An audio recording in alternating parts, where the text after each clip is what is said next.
प्राचीन गुप्त ज्ञान में आपका स्वागत है। आज हम आपको भगवान शिव के वीरभद्र सर्वेश्वरी साधना के बारे में बताने जा रहे हैं। यह एक बहुत शक्तिशाली साधना है जो साधक की हर इच्छा पूरा करने की क्षमता रखती है। तो फिर बिना देरी किए हुए बताते हैं शक्तिशाली भगवान शिव के वीरभद्र सर्वेश्वरी साधना के बारे में। लेकिन इससे पहले हमारे चैनल को सब्सक्राइब कर ले और बेल का बटन दबा दे, जिससे हमारे आने वाली नई वीडियो आपको तुरंत पहुंच सके। नमस्कार दोस्तों, प्राचीन गुप्त ज्ञान चैनल पर आपका एक बार फिर से स्वागत है। आज मैं आप लोगों के लिए लेकर आया हूं वीरभद्र सर्वेश्वरी साधना। यह एक प्रचंड और उग्र साधना है। इसकी साधना से आप अपने कार्यों का संपादन शीघ्रता से कर सकते हैं। वीरभद्र की उत्पत्ति सती दहन के समय भगवान शिव के रुद्र स्वरूप से हुई थी। वीरभद्र भगवान शिव के परम आज्ञाकारी स्वरूप है। इनका रूप अति भयंकर है। देखने में यह प्रलय अग्नि के समान प्रतीत होते हैं। वीरभद्र तंत्र अपने आप में गोपनीय साधनाओं का संग्रह है। इस ग्रंथ में अनेक गुप्त साधना दी गई है जो अपने आप में सरल और प्रमाणित है। एक समय पर यह एक बहुत बड़ा तंत्र ग्रंथ साहित्य हुआ करता था, लेकिन इसके कई भाग कालचक्र में विलुप्त हो गए। वीरभद्र सर्वेश्वरी साधना मंत्र वीरभद्र उपासना तंत्र से लिया गया है। यह एक सिद्ध चमत्कारिक शीघ्र फल देने वाला मंत्र है। स्वयं सिद्ध मंत्र वह होते हैं जिन्हें सिद्ध करने की आवश्यकता नहीं होती। इस साधना के लिए साधक को ऐसी जगह का चुनाव करना होगा जहां पर बिल्कुल एकांत, तो जहां कोई भी व्यक्ति आता जाता ना हो। यह प्रयोग साधक मंगलवार की रात्रि से शुरू करेगा। वस्त्र लाल, आसन भी लाल और माला रुद्राक्ष की ले सकते हैं। इसमें उत्तर की ओर मुंह करके साधना करनी चाहिए। साधक निम्न रूप से इसका प्रयोग कर सकता है। मंत्र के प्रयोग में जो विवरण दिया गया है वह इस प्रकार से है। सर्वेश्वरी मंत्र। ओम ह ठ ठ ठ सौ चा ठन ठ ठ ठहर रौह रौह रैक शेक शौक शेक शम हरौह रौक शहरी स्मा ध्वा स्त्री सर्वेश्वरी हूँ फट स्वाहा। भगवान शिव की सुरक्षा और उनके आदेश को मानने के लिए उनके गण सदैव तत्पर रहते हैं। उनके गणों में भैरव को सबसे प्रमुख माना जाता है।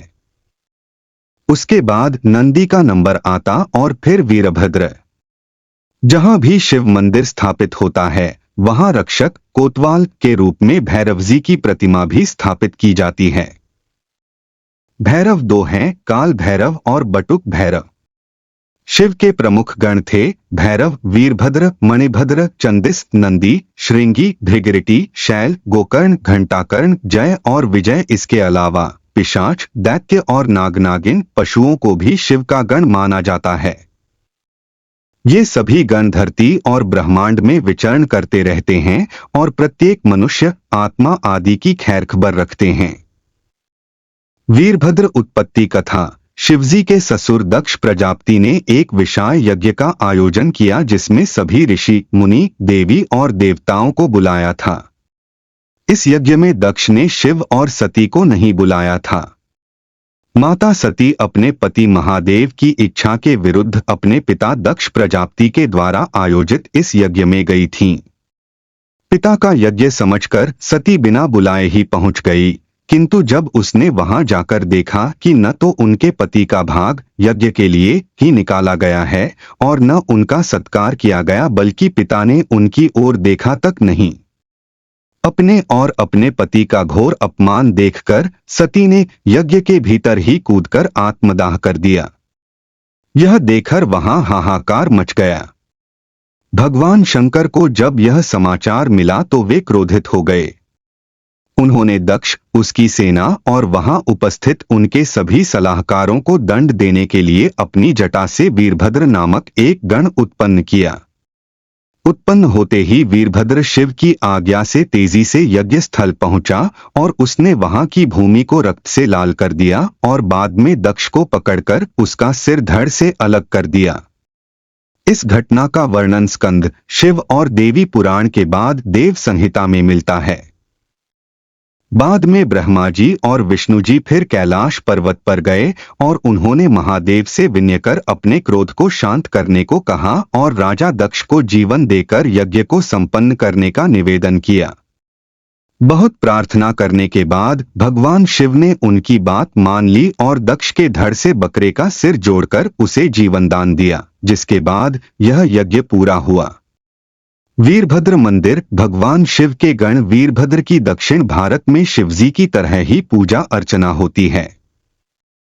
वीरभद्र मंदिर लेपाक्षी गांव में स्थित है। यह मंदिर दक्षिण भारत में काफी विख्यात है और यहाँ सारे देश से दर्शनार्थी दर्शन करने आते हैं। इस मंदिर में भगवान वीरभद्र की पूजा की जाती है। वीरभद्र मंदिर को 16वीं शताब्दी में विजयनगर के राजा के द्वारा बनवाया गया था। इसी मंत्र का आपको जाप करना होगा। मंत्र बहुत लंबा और कठिन इसलिए आसानी से याद नहीं हो पाएगा, पर आपको याद करना होगा और इसमें एक भी शब्द का गलत उच्चारण नहीं करना होगा। अगर इसका 10 लाख बार जाप कर लिया जाए तो त्रिकाल ज्ञान की सिद्धि प्राप्त होती है। अगर इसका 1000 जाप बिना रुके कर लिया जाए तो व्यक्ति की स्मरण शक्ति अत्यधिक तीव्र हो जाती है और वह व्यक्ति परम ज्ञानी मेधावी बन जाता है। अगर इसका 10,000 जाप करके किसी भी साधना में बैठेंगे तो आपको निश्चित रूप से सफलता की प्राप्ति होगी, लेकिन इस साधना को महिलाएं ना करें, नहीं तो भयंकर परिणाम हो सकते हैं और साधक गुरु की आज्ञा लेकर ही यह साधना शुरू करें। मंत्र के स्मरण मात्र से ही भूत प्रेत पिशाच गंधर्व पशु पक्षी हिंसक जानवर डाकिनी शाकिनी योगिनी का निवारण होता है। जब भी आपको कोई खतरा महसूस हो तब आपको इस मंत्र का 7 बार जाप कर लेना चाहिए। बस आपको मंत्र याद रखना होगा। यह तीव्र मंत्र है, इसलिए कमजोर दिल वाले साधकों को यह साधना नहीं करनी चाहिए। साधना को कभी भी हंसी खेल मजाक ना समझे, हमेशा लोगों का भला ही करने की इच्छा से साधना को करना चाहिए। अगर आपको यह साधना पसंद आई हो तो धन्यवाद।